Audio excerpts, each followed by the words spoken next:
जय श्री राधे राधे दोस्तों, कैसे हैं आप लोग। आई होप सब स्वस्थ होंगे, सोते होंगे, मस्त होंगे। सबसे पहले आप सभी को मेरा प्यार भरा प्रणाम। मेरे यूट्यूब चैनल विजय सेमवाल ब्लॉग में हार्दिक स्वागत, अभिनंदन।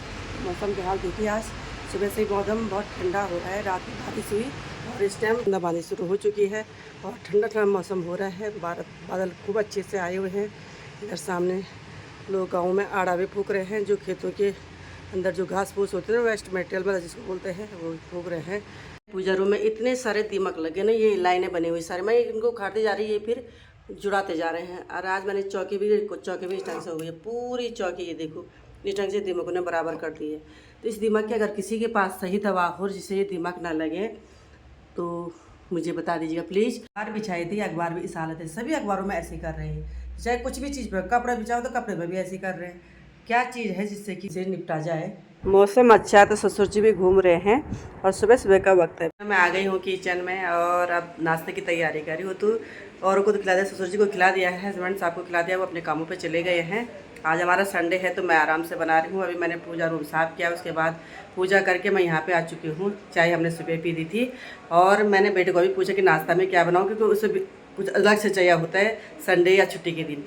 तो मैंने कहा भाई परांठे बनाऊँ या मैं पोहे बनाऊँ। तो उसने कहा कि दादी को भी पोहे पसंद है, दादी को पोहे चाहिए, तो इसलिए दादी की वजह से पोहे बनाओ, क्योंकि परांठे तो मैं बाद में भी खा लूँगा।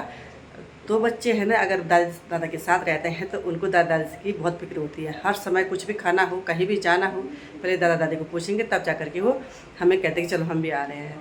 घूमने के लिए दादी के लिए साथ तैयार होता है, या मॉर्निंग इवनिंग वॉक जाना होता है, दादी के साथ तैयार रहता है, हमारे साथ के लिए तैयार नहीं रहता है। तो ये है ना, दादी दादा का प्यार बच्चों के लिए अमृत का काम करता है। जिसके दादा दादी हैं वो बहुत भाग्यशाली है और हमारे यहाँ ये बहुत सौभाग्य हमारे बच्चों को मिला हुआ है कि दादा दादी उनके साथ है और वो उस प्यार को लेते हैं और आनंदित होते हैं। और साथ में ये भी कहते हैं कि भाई जहाँ भी जाना है दादा दादी के साथ जाना है।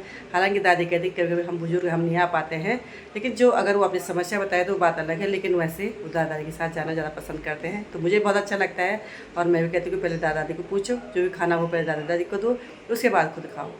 तो ये है कढ़ाई मैंने रख दी और ये तेल मैंने कढ़ाई में डाल दिया है। इधर मैं प्याज और टमाटर काट दिए हैं। रात को बहुत बड़े बड़े काटेंगे, मुझे अच्छा लगता है स्वाद अगर बड़े बड़े हों, बच्चे को भी अच्छा लगता है। और इधर मैंने पोहे धो के खाने के लिए रख दिए हैं। तो चलो भाई बनाते हैं पोहे। ये मैंने चाय, इसमें मैंने अदरक भी डाल दिया और पत्ती भी डाल दी है।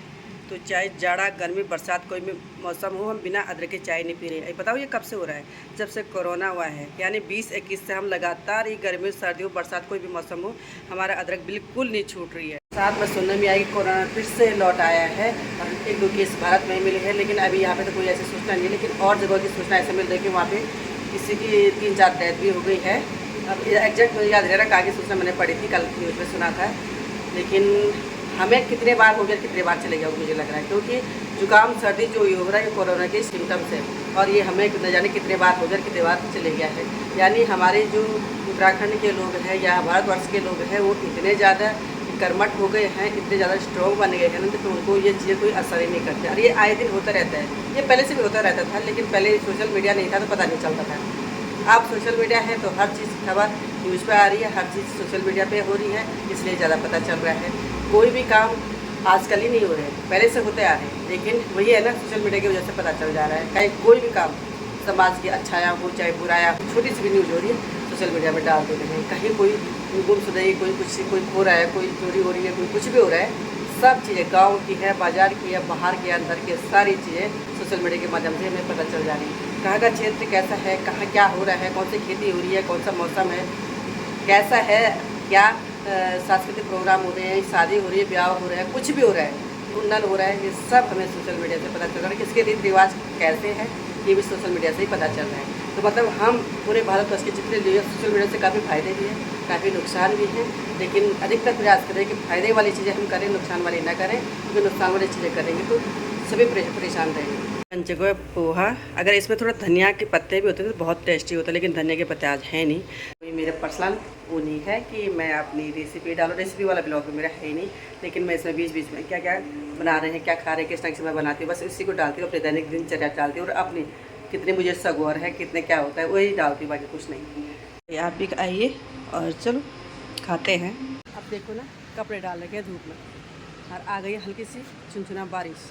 समझ नहीं आ रहा है कपड़े निकाले जाएं या ये बारिश ऐसी ही होगी। क्योंकि इतनी बारीक बारिश है तो हल्का सा गीला हो रहा है, ज़्यादा नहीं होता। और कपड़े डाल रखे कारों में, तो मैं सोच रही कि थोड़ी देर रुका जाए या क्या करना चाहिए बोलो, रुका जाए या कपड़े निकाल दें। और ऐसे करके अगर ज़्यादा आएगी तो हो सकता है भीग सकते हैं, तो उसका उपाय तो कोई नहीं है। थोड़ा रुक जाती हूँ, ये बढ़ने लग गई, जैसे मैं कह रही रुक जाती हूँ वैसे बढ़ रही है। चलो निकाल ही देते हैं। हमारे गांव के बच्चे ना माँ बाप की हेल्प करने में कोई कसर नहीं छोड़ रहे हैं, चाहे वो पैसे वाली प्रॉब्लम हो, चाहे वो काम की प्रॉब्लम हो, चाहे कोई भी हो। गांव के बच्चे बहुत एक्सपर्ट होते हैं, उनको माँ बाप के काम में हाथ बटाना बहुत अच्छा लगता है। हमारे शहरों के बच्चे हैं कि बस बेड में बैठे हुए, चाय भी वहीं पे चाहिए, सब चीज़ वहीं पे चाहिए। लेकिन गाँव के बच्चे सुबह से काम शुरू कर देते हैं, जंगल जाना, घास लाना, लकड़ी लाना, गायों के साथ जाना, बकरियों के साथ जाना, गोबर निकालना, खाना बनाना, सब साफ़ सफाई करना, बर्तन धोना, झाड़ू पोछा करना, ऐसे बहुत सारे काम हैं जो हमारे बच्चे करते रहते हैं। और खासकर क्यारियों को गोड़ना, सिंचाई वगैरह करना, ऐसे बहुत सारे काम आजकल सबको। ऐसे मुझे बीच बीच खांसी आ जा रही है, पता नहीं क्या हो रहा है। ये इससे बड़ा कोरोना क्या होगा ना, क्योंकि हर समय कुछ ना कुछ हो ही जा रहा है, लेकिन फिर भी हम चल ही रहे।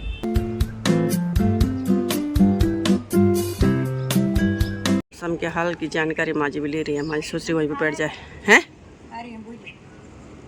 गाड़ा परसों ना, अभी तो पेपर चलना होगा। तो माँ जी से रहानीगर माँ फिर भी चली जा रही है बगीचे में। तो भाई जब तक बुजुर्ग घर में है ना, तब तक किसी चीज़ की कोई कमी नहीं है, वो सब चीज़ पूरी कर देते हैं और वो भी जाती है। तो ये है ना, बुजुर्ग का जितना मान सम्मान करेंगे उतना आपको फ़ायदा होगा और अच्छा रहेगा। चलो तो सब्जी भी तैयार हो गई है, तब तक मैं धोती हूँ कपड़े, जूते जो भी हैं वो धोती हूँ, क्योंकि उसके बाद इधर उधर जाना होगा तो सब चीज़ धोए रहेंगे तो काम आएगी। और ससुर जी भी चले गए हैं बाहर देखने क्या कर रही हैं, और सब्जी देखकर वो भी खुश होते हैं कि हरी सब्जी उनको बहुत पसंद है ना। मैं आई हूँ इधर की साइड, अब लाती हूँ मैं यहाँ पे कपड़े। और वॉशिंग मशीन इस टाइम खाली है, क्योंकि अभी कपड़े धुल गए हैं तो साफ़ हो गई है। अभी मैंने नहीं निकाले कपड़े, और बारिश से चौक तो भीग गया और कपड़े भीग गए होंगे। ओ बढ़िया, आज छुट्टी मांग और चलो वाह, हम दे दो मुझे प्रणाम। और ठीक ठाक तो आइए माँ जी, मामी जी और मामा जी।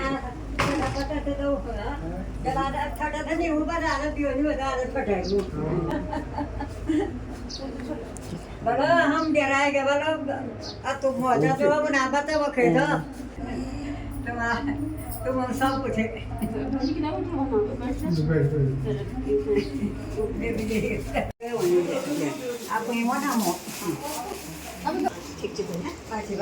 जय राधे राधे। बूढ़ा बूढ़ी, बूढ़ा बूढ़ी कोई मामा मामी ले दूर बेटे।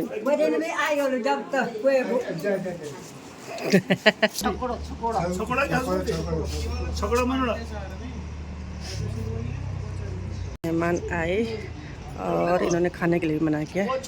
खाना बना था, खाना खा के अभी घर पे जाके बनाएंगे, देर हो रही है। चल रहे हैं मेहमान। हाय हाय क्यों बोलेंगे हम, प्रणाम बोलेंगे तो हो गए रेडी। ड्राइवर भी ले आए हुए हैं, क्योंकि मामा जी गाड़ी नहीं चलाते हैं, तो ड्राइवर भी इधर ही के लिए बुलाए थे उन्होंने। चलो ठीक है ठीक है भाई। मामी जी भी चले गए हैं और इन्होंने जाना है अभी चमाली, देहरादून से आ रहे हैं। और मामा जी लोग इधर और मैंने जाना है उधर की साइड। जो भी आता है ना उसको गाड़ी पैक करने में बहुत दिक्कत आती है, पैक क्योंकि यहाँ पे बैग ले जाना पड़ता। तो चलो अब देखते कैसे ले जाते बोले बैग, क्योंकि ये तो परफेक्ट पेशेवर ड्राइवर है, तो बैग ले जाएंगे। तो कह रहे कि वैसे ले जाते हम बैग। तो चले गए भाई, बाय। चलो ये भी चले अपनी साइड, अपनी साइड। चलो बाय। चलो भाई, तो ससुर सामा में सासुर माँ ससुर जी को भेज के अब आ गए हैं। आप बनाते हैं ससुर जी के लिए रोटी, और झंगोरा भात रह गए हैं। चावल का भात मैंने बना दिया था, तो झंगोरा भात हस्बैंड के लिए है। झंगोरा बनाने मैंने सीख लिया है, पिछले साल ही सीख लिया था। अब माँ जी को नहीं बनाना पड़ रहा है, मैं खुद बना रही हूँ, क्योंकि ये बनाना ज़रा दूसरे ढंग से बनाया जाता है ना, इसलिए थोड़ा पहले टफ लगता था, अब ठीक लगता है। दिया मैंने पानी उबालने के लिए। झंगोरा ये धो के रखा हुआ मैंने, इसमें हल्दी डालते हैं क्योंकि ये एंटीबायोटिक होता है, तो भाई कुछ चीज़ ऐसे हो तो उससे फ़ायदेमंद होता है। मैंने डाल दिया इसमें, अब ये फिर उबलेगा और थोड़े इसको उबलने दूँगी, फिर मैं इसका पानी निथार दूँगी। झंगोरा तैयार हो जाता है। तो यात्रा भी अभी अच्छी चल रही है और बस छुट्टियाँ भी पड़ने वाली हैं, कुछ दिन बाद और अच्छी चलेगी क्योंकि बच्चों की छुट्टियाँ भी हो गई हैं। और ये आ गए हमारे सरदार भाई लोग भी, हेमकुंड भी खुल गया है, ये लोग भी पहुंच गए हैं। यात्रा सीज़न जोरों पर तो अब आने वाला है, अभी जोरों पे तो है नहीं। अब कुछ बारिश भी हो रही है, कुछ लोग तब भी डर रहे हैं और धीरे धीरे जैसे मौसम भी ठीक हो गया। लेकिन इधर का मौसम बहुत अच्छा हो रहा है, बाहर का मौसम तो बहुत गर्मी वाला है, इधर का मौसम अच्छा रहा है इसलिए लोग ज़्यादा आना चाहेंगे अब, और जून में तो आते ही हैं। ये रेलवे का पुल भी सामने दिखाई दे रहा है, जो कितने नज़दीक दिख रहा है ना हमारे घर से जाने में। हालांकि आधा घंटा लगेगा लेकिन बहुत नज़दीक दिख रहा है सामने, ये जो इधर से सामने दिख रहा है।